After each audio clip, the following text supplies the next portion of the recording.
the Order of service. yeah, it's a little bit different. Because Francie's the meditation. Thank you. The meditation is part of Francie's part of the service, the Whitestone ceremony. So anyway, I want to thank BJ for this first joke, and it's adapted. I've adapted it a little bit though, BJ. You gave it to me a week or two ago. But anyway, it's an oldie but goodie. I don't know if you heard about it, but the atheist and the agnostic were in the woods one day taking a hike, and they were going along just admiring the beautiful sky, the beautiful trees, and the beautiful flowing river, and they were talking about it and just enjoying the heck out of it. And then, all of a sudden, they heard some rustling in the trees, and they turned around, and this 7-foot bear was coming at them, full bore. And so they took off down the path as fast as they could go to try to get away, and they tried their best to get away, but the bear was, they turned around, the bear was still closing on them. And in fact, there was a log in the way. When they turned around, they tripped and fell, both of them did, and they were on the floor, or on the ground, and the bear was just right on top of them when they looked up, and about to grab him with his left hand and to swipe him and kill them both with his right hand. And both of them at the same time said, "Oh God!" And all of a sudden, time froze. The bear stopped. They couldn't hear the trees or the river going anymore, and this big white light came from the skies. And the agnostic said, "Dear God, please, if you'll save me right here, right now, I'll worship you and learn more about the Christ within myself as much as I can for the rest of my days here on earth." And so, after he said that, he got up and walked away. The atheist said, "Well, it'd be kind of hypocritical of me to go ahead and say, I accept you now, God, when I haven't accepted you all my life. But I'll tell you what, why don't you make the bear a Christian?" And so you heard this big poof, and the light went out. And the bear and everything else came alive again. But the bear stopped and didn't swatch him and kill him right then. The bear put his hands together, got on his knees, and said, "Dear Lord, thank you for this meal I'm about to receive."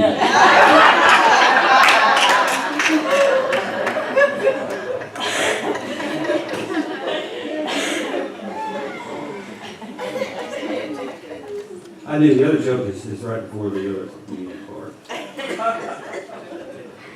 So let's say our statements of truth together, please. I am a child of God. I am deserving of good. I am accepting my good now.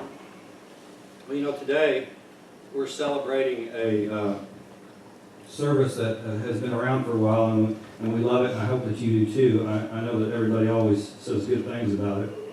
But really today we're celebrating a new you. You probably already know this because I've mentioned it a few times, but every 7 years, your whole body, every part of your body is new, believe it or not. Every 7 years, all the cells in your body are new from 7 years ago. So today, whatever age you are, 7 years ago, that was a totally different person, believe it or not. All your cells have changed. In fact, a couple of weeks ago in Rotary, we had the president of the Georgia Dental Association speaking to us. And he was talking about how they go in and they can actually tell some things that are happening in your body, a dentist can. But what was interesting to me and related to this was he said that when they talk to you and you have something going on in your mouth, they tell you to come, and they can't figure exactly what it is right then, they'll tell you to come back in 2 weeks.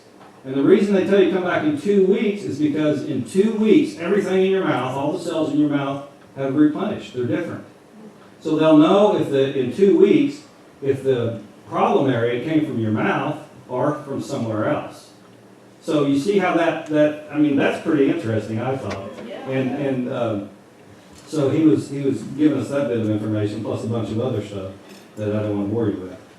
Anyway, so when we're talking about new beginnings in our life that we usually put forth in a new year, a lot of people do New Year's resolutions and things.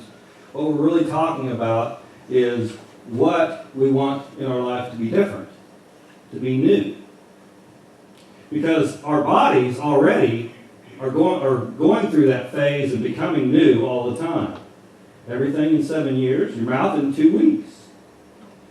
So the transformation is happening right now, whether we recognize it or not. Maybe though something we want in our life to be better Or maybe we want something to be totally different. Whatever it is, when we write down those affirmations or something, let's take a good look at it and see exactly what we are asking for. Because we can begin this process of new beginnings anytime we choose, just like the atheist and the agnostic. It depends on what you want changed. We can change our current circumstances in life at any time.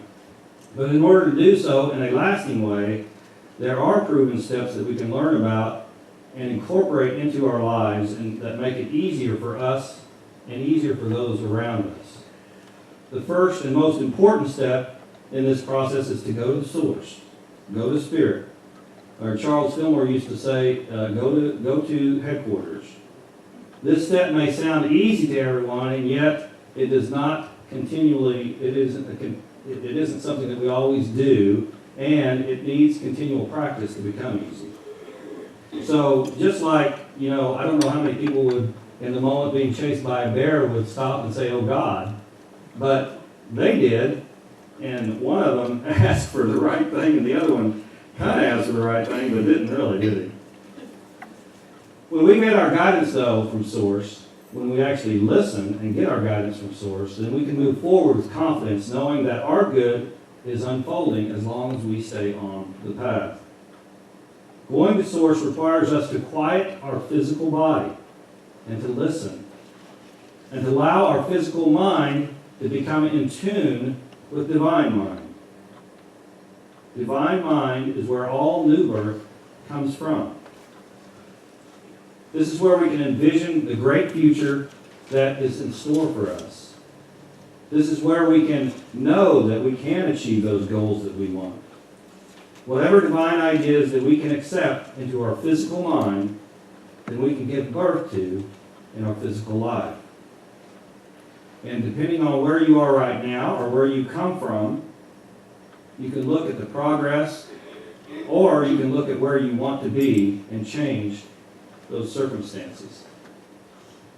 In Charles Fillmore's book, The Revealing Word, a book of definition, he defines new birth as this: the realization of man of his spiritual identity with the fullness of power and glory that follows. A birth is a coming into a state of being. Man first is born. He comes into a state of physical being. He thinks of himself as flesh, material. The new birth, sometimes called the second coming in other religions, is the coming into a higher state of being that is alive to the fact that man is like God, one with God. It's not complicated, and most people will agree with it, but it takes practice to live it. Therefore, a new birth is a realizing of our true state, our true nature, a natural state that is with us all the time, our Christ nature, as we call it in unity, and our divinity within. In order to have a new birth, we have to practice going to the source. This is why we have meditation every Sunday. Even though it's a short time that we spend in meditation, it's important, because that short time may be the only time during the week that some people get. When we continue this practice of going to the source, we realize that everything in our physical life has already been experienced by Spirit. That's what makes the Bible so interesting and so great, is because everything that we experience in our physical life is written down already in the Bible, believe it or not. Now, it doesn't mean that literally when I go and have an argument with Susie, that Susie and Warren are going to be in the Bible saying they have this argument. That's not what I'm saying, and I think you know that. But what I am saying is that there's been an argument in the Bible that explains the exact feelings that you all are having, or whoever in that argument is having. And it can explain also from an enlightened viewpoint of how that can be changed in our life. When we continue on this practice of going to the source, we realize that everything is already here in front of us. We can come to a place of peace where there was fear, frustration, or anxiety.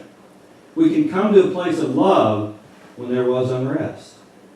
We can come to a place of joy when there was hesitation. You see, when we realize the truth about ourselves, of who we are and what we are, and express that Christ nature, then we are at peace. We have love, and we are joyous. And this isn't hard to do because that's our nature. You know, a lot of people misuse the statement, and they've learned this, because it isn't true at all. They see something bad happen or someone do something that isn't really that great to somebody else. I don't know, an example may be, I don't know, there's a $100 bill on the table. It's not mine, but I saw it there and I took it. Okay? Some people will say, well, that's just human nature. The $100 bill was there. They didn't have a name on it or anything, but that's not human nature. That's a human condition that you've learned to tell yourself that it's okay to take something even though I don't know whose it is, but it wasn't mine. I knew that. That's a human condition. That's something that we've learned to say it's okay when it's not okay. Our human nature would say, look, I found a $100 bill. Whose is it? And if everybody followed that, which is the truth of who we are, then the true person who left the $100 bill there would receive it. And who knows? Maybe they'd give it to you. I don't know. But that's their choice. So human nature is our spiritual nature. Because that's what we were created by. We are spirit, and we are created from spirit. Today we're going to take part in a ceremony that Unity has practiced for many, many years. There is not that many ritual ceremonies in Unity. So I want to, but this is probably the most popular one. If not, it's right up there, one or two. And some churches make this two ceremonies. We like to make it one because we like to not have you linger in what you're releasing to get to where you want to be. But there's a reason for us to do this. And the reason is for us to get together. I mean, we could do this at home if we wanted to. All of us could. But, and that's what we have to do it, to be quite honest. We have to continue to do it. It's not like a one-time deal here. But being together, it's important. Because we're doing it here in front of others, just like any other ceremony, in front of others, to be here with others, to celebrate with others, to be with others, to know that we're not the only ones that have done something from our human conditioning that is different from our human nature. Do you see the difference? So that's why we come to church, though.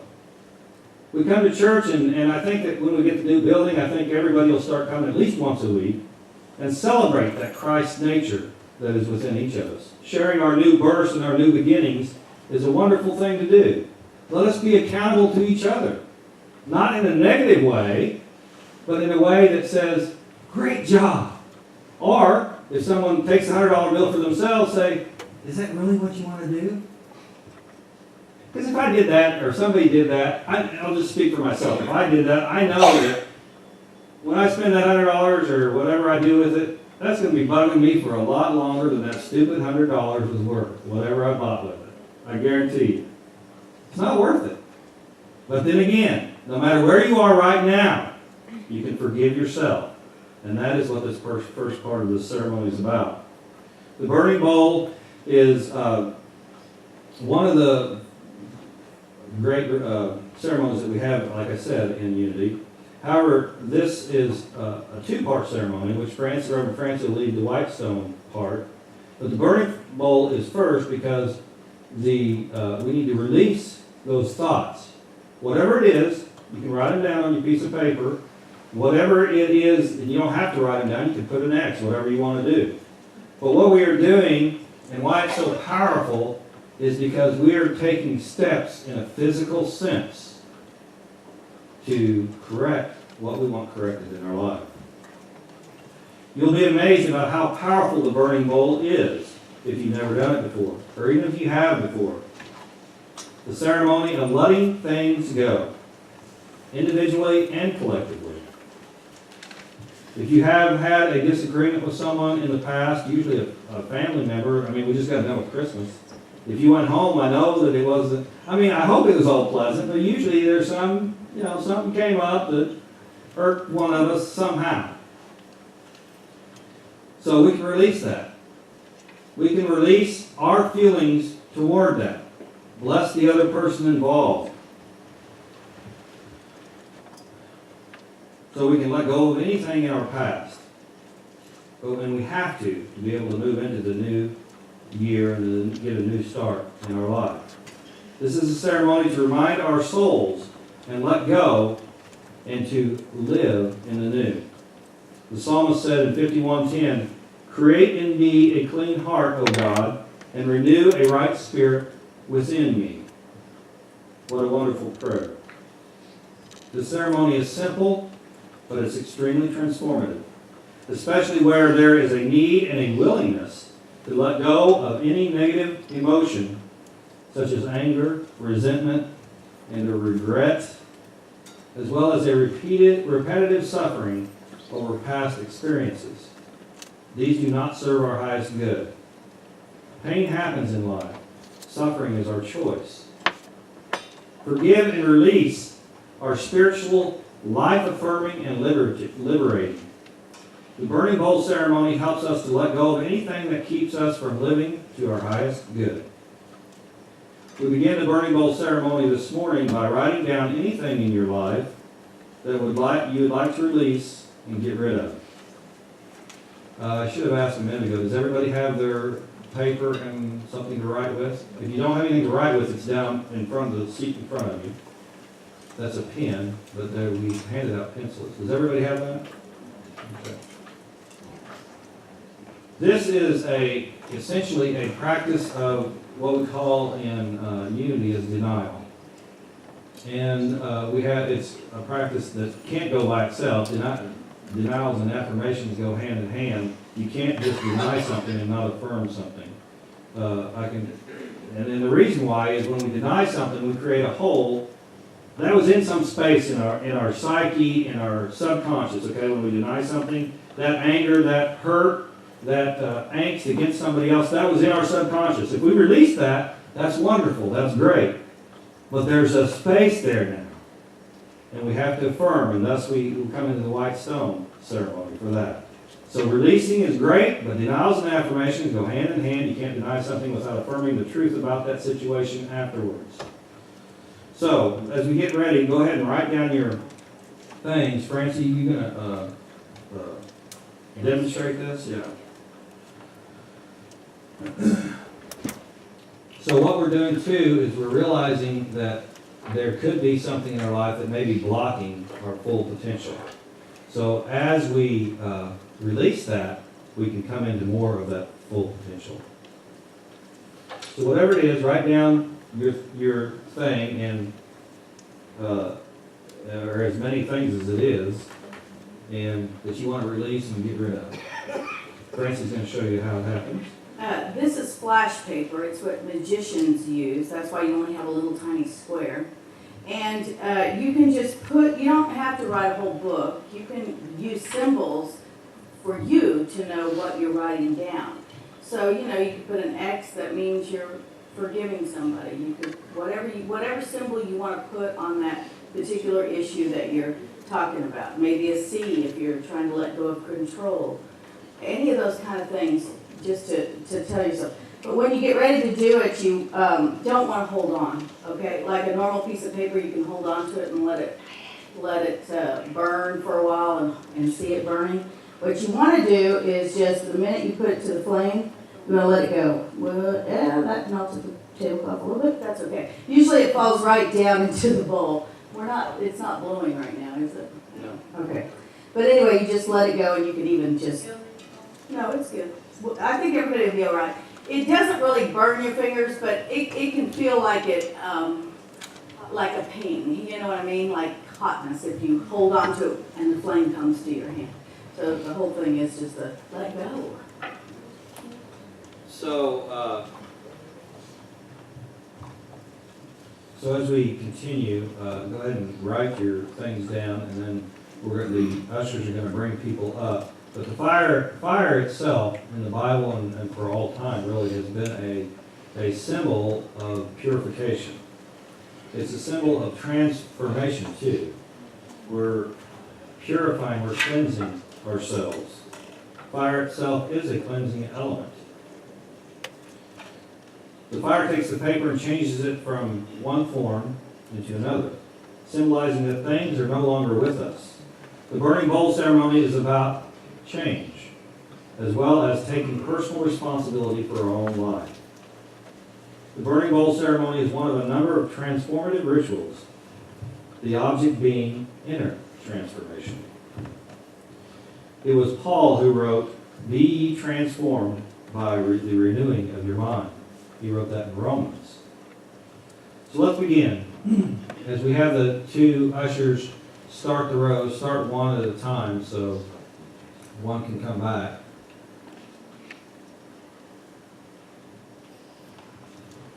And as you come forth, we're going to have some music playing.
That's not good. And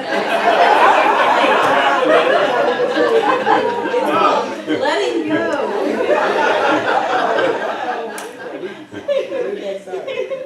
Not drowning your sorrow.